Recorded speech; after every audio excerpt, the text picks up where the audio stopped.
بسم الله الرحمن الرحيم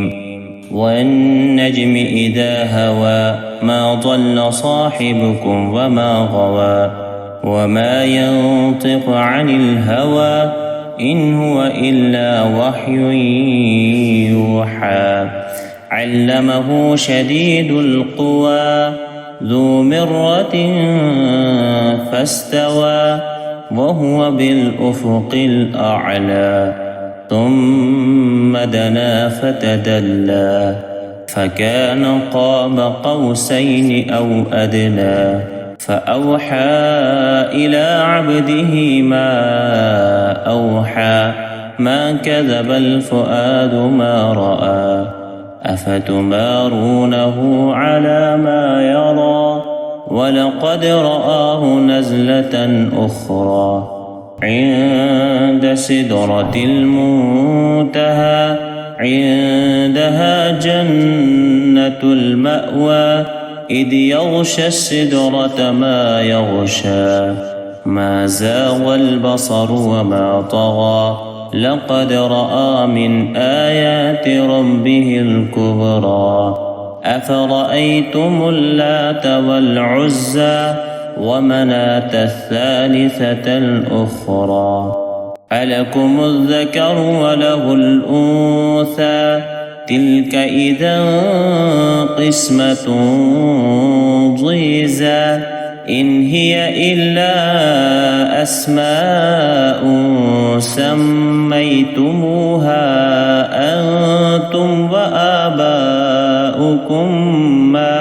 أنزل الله بها من سلطان إن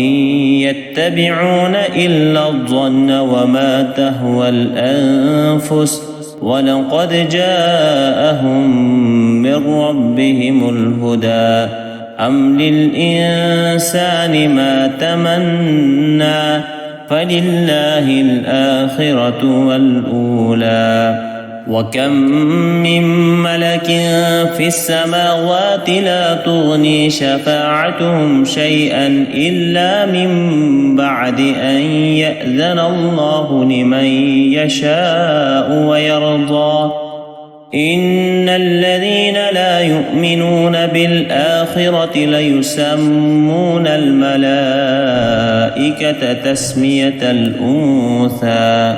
وما لهم به من علم إن يتبعون إلا الظن وإن الظن لا يغني من الحق شيئا فأعرض عمن تولى عن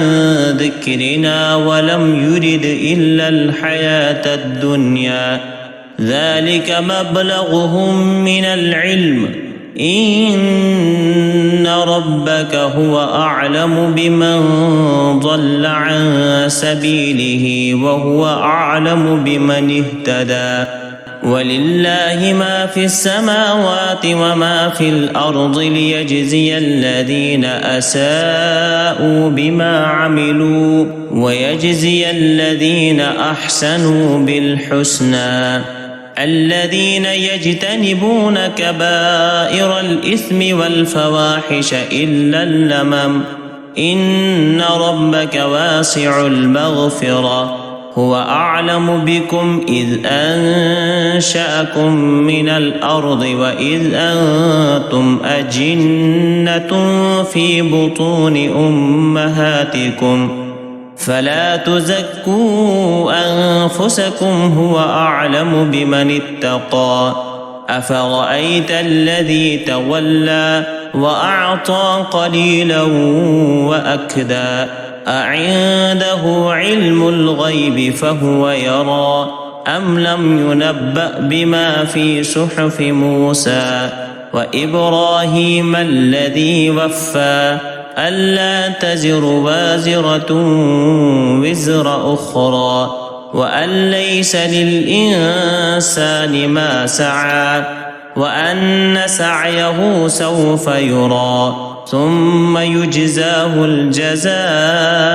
الأوفى وأن إلى ربك المنتهى وأنه هو أضحك وأبكى وأنه هو أمات وأحيا وأنه خلق الزوجين الذكر والأنثى